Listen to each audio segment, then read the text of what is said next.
bonsoir à tous. Merci de nous rejoindre dans cette édition spéciale. Cancan, à quelques heures de la grande fête, la ville accueille les festivités du 59e anniversaire de l'indépendance nationale, une fête en différé pour remettre les infrastructures qui ont été réalisées. 33 au total pour la préfecture. Ce soir, avec Abdul Karim Kamara, nous allons vous présenter l'ensemble de ces infrastructures.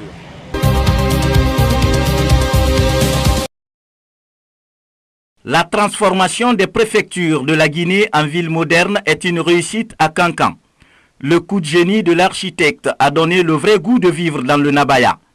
Grâce aux fêtes tournantes de l'indépendance, la ville a bénéficié de 33 infrastructures sociales de base. Parmi elles, la place des Martyrs, contiguë à la Maison des Jeunes et la Tribune. Une place publique qui est depuis quelques jours l'endroit glamour pour la jeunesse. La place là nous représente, c'est-à-dire un lieu d'amusement, un lieu de loisirs, parce que c'est vraiment bien représenté. Et je remercie beaucoup pour ce Alpha Condé qui nous a donné vraiment ce don. L'autre symbole de la ville qui force l'admiration est l'ancien buffet de la gare, abandonné à lui-même il y a une vingtaine d'années au quartier Sogbe. Aujourd'hui, le bâtiment principal et sa fameuse bourse du diamant sont rénovés. Ousmane Touré, alias Lobilo, habite à quelques encablures de l'édifice depuis près de 30 ans. Se réjouissant de cette rénovation, l'homme voit déjà le retour du bon vieux temps au buffet. L'ambiance, il y a le Bembea qui jouait ici, il y a le Horaban qui jouait ici. Est-ce que vous me faites comprendre? Nous-mêmes, quand on était dans l'équipe préfectorale de Cancan, on venait faire notre internat ici. Il y a des enfants qui venaient derrière nous. Et même le AFIA, quand le AFIA a fait le triplé, ils ont fait le tournée de la Guinée. C'est ici que le AFIA a été logé du moins. On venait derrière, en ce moment nous on était petits, on venait derrière voir les petits souris, les petits bangalis, voir les souris Sloman, ainsi de suite. Je ne sais pas que dire, tellement que je suis content. Franchement, à vrai dire, on ne peut que féliciter le gouvernement et le professeur Alpha Condé. La commission d'organisation de la fête du 13 janvier, 98% des infrastructures de Cancan sont achevées. Pour celles dont les travaux ne sont pas terminés, leur réalisation est aussi à près de 98%.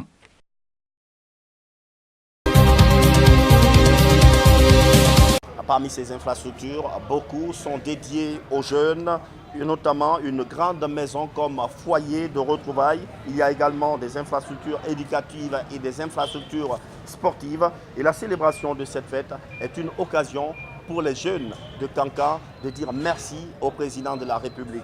Reportage Makale Souma, Mohamed Lamine Kamara.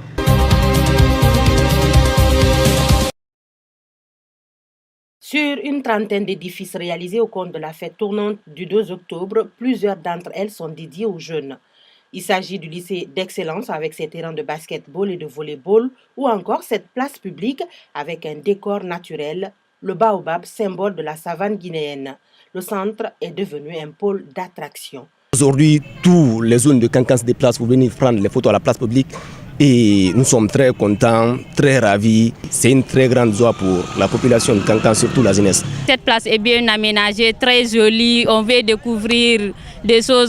Le 13 janvier, plusieurs infrastructures à caractère public et juvénile vont être inaugurées par le président de la République. C'est donc un acquis. La jeunesse de Cancan pourra désormais organiser en toute sécurité des activités récréatives et éducatives dans ce gigantesque centre culturel.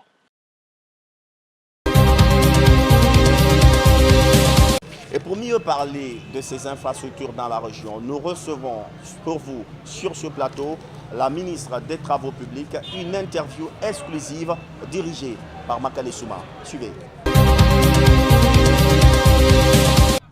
Bonsoir, nous sommes sur la grande place de Cancan avec nous Adja Oumou Kamara, la ministre des Travaux publics. Nous allons parler de toutes ces infrastructures qui ont été réalisées dans le cadre des festivités de l'an 59 de notre indépendance. Bonsoir Madame la ministre. Bonsoir. Alors les supports des fêtes tournantes dans notre pays sont les infrastructures. Dans la région de Cancan, le non-achèvement de ces infrastructures aurait été la cause des différents reports. Mais aujourd'hui, finalement, à 24 heures de la tenue de cette fête, quel bilan nous faites-vous? À ce jour, le bilan que nous pouvons faire par rapport au projet d'infrastructure réalisé dans la région de la Haute-Guinée de Kankan sont énormes. Si nous prenons les bâtiments administratifs dans toutes les préfectures de Kankan, Kéréouani, Kouroussa, Mandiana, Sigiri, on ne peut pas faire toute la liste, mais ce qui est clair, c'est que la Haute-Guinée a reçu aujourd'hui l'essentiel des infrastructures administratives pour le bon fonctionnement de l'administration guinéenne. Je veux parler de la construction des palais de justice, de la construction des maisons de jeunes. Je veux parler des CAF, des centres d'autonomisation des femmes. Je veux parler des blocs administratifs. Je veux parler des centres de santé, des marchés, des hôpitaux. Toutes ces préfectures ont bénéficié de ce type d'infrastructures et partout. Au niveau des infrastructures routières aussi, la Haute-Guinée a bénéficié beaucoup d'infrastructures routières.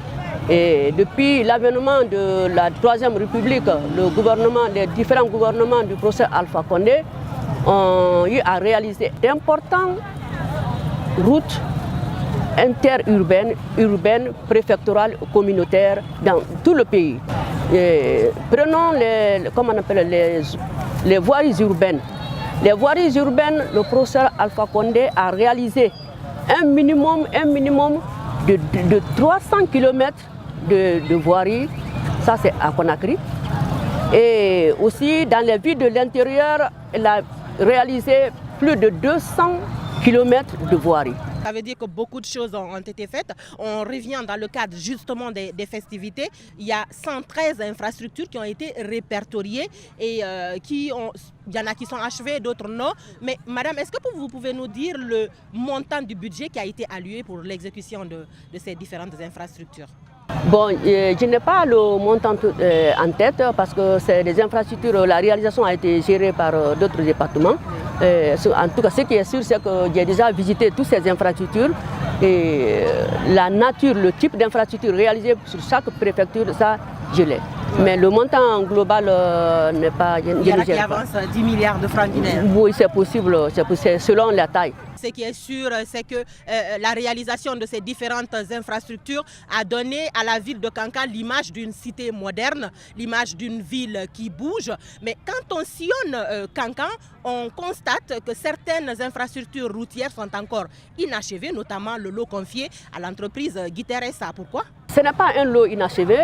Guiter, ce qui était dans son contrat est achevé. Il devait faire des travaux jusque là où il s'est arrêté. Le reste, le gouvernement est en train de chercher le reste du financement. Vous savez, dans le cadre de la coopération Guinée-Chine, la Guinée a bénéficié d'une enveloppe de plus de 20 milliards de dollars.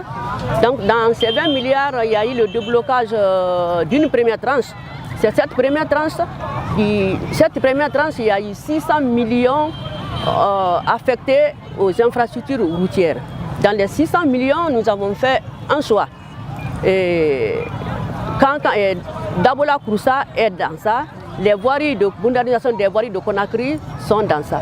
C'est-à-dire de 380 pour Dabola Kouroussa et 220 pour la modernisation de la voirie de Conakry, ce qui fait les 600 millions.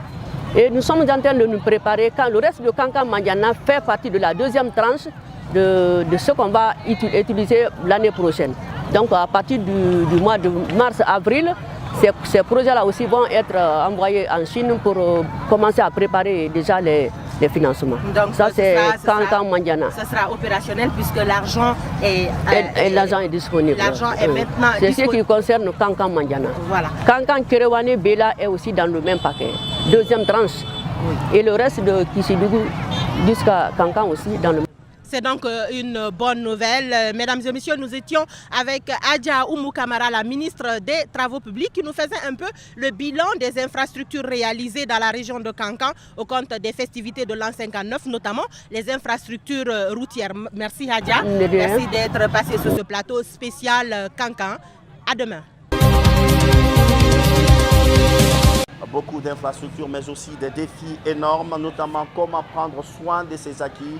Beaucoup de citoyens que nous avons rencontrés ont fait des promesses fermes dans ce sens. Ils ont un espoir, la relance sous la 3e République du Conakry-Niger. Le plus nostalgique se souvient encore de sifflement du train comme si c'était hier. Reportage Mabintila Issouma.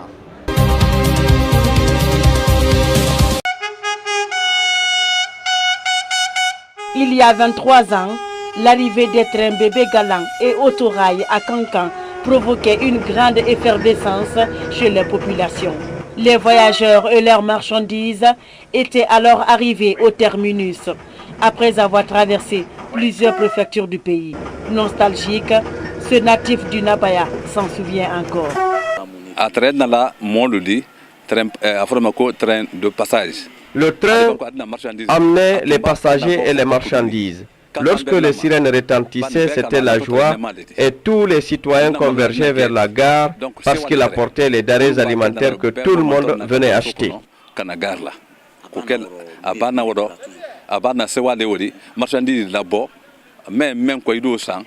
Depuis 1995, les sirènes se sont tues, les trains et rails ont disparu, des habitations envahissent la gare. Pour essayer de faire revivre ce patrimoine de la ville de Kankan, ces fils du terroir occupent les lieux en attendant la relance des activités de la gare. Autrefois, nos parents travaillaient ici. Certains sont décédés. Nous avons voulu rester à leur place pour gagner notre vie. Cependant, nous souhaitons que le train revienne. Nous sommes prêts à quitter les lieux si l'État nous le demande. Si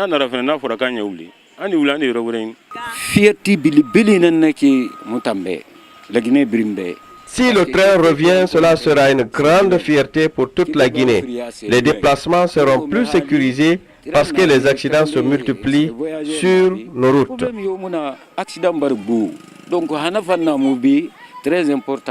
Située au cœur du Nabaya, la gare de Kankan, construite en période coloniale, est l'un des lieux symboliques de la ville. Sa relance est un véritable défi pour les autorités du pays.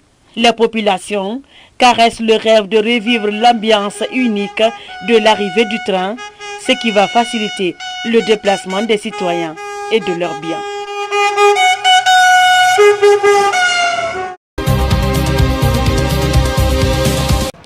Depuis 2 jours, la RTG, Radio-Télévision Nationale, relaie toutes les informations de la région.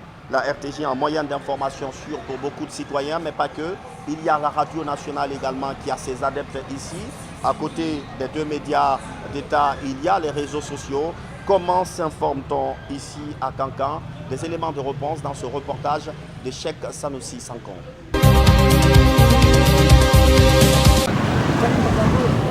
À Kankan, l'accès à l'information centrale, comme d'ailleurs partout en Guinée, reste la télévision, la radio et les réseaux sociaux. Ces sources d'informations différemment utilisées par les citoyens permettent de vivre au quotidien les réalités du pays et du reste du monde.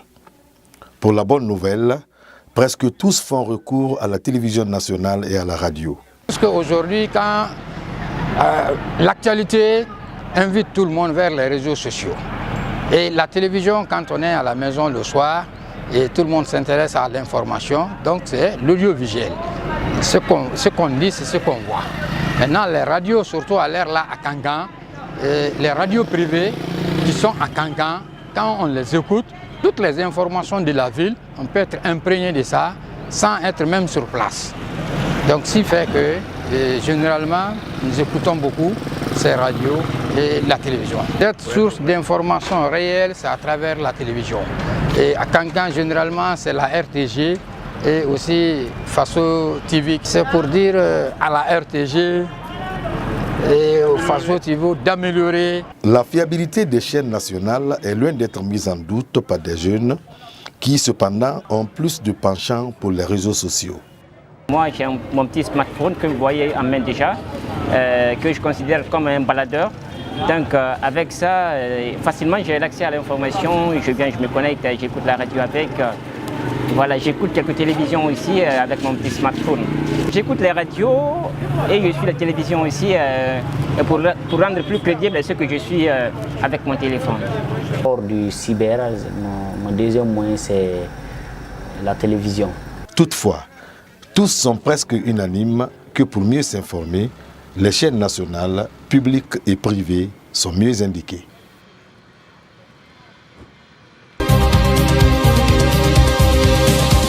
Et c'est la fin de cette édition d'information en direct de la place des Martyrs ici à Kankan. Merci de votre fidélité à la télévision nationale. Bonne fête d'indépendance à toutes et à tous.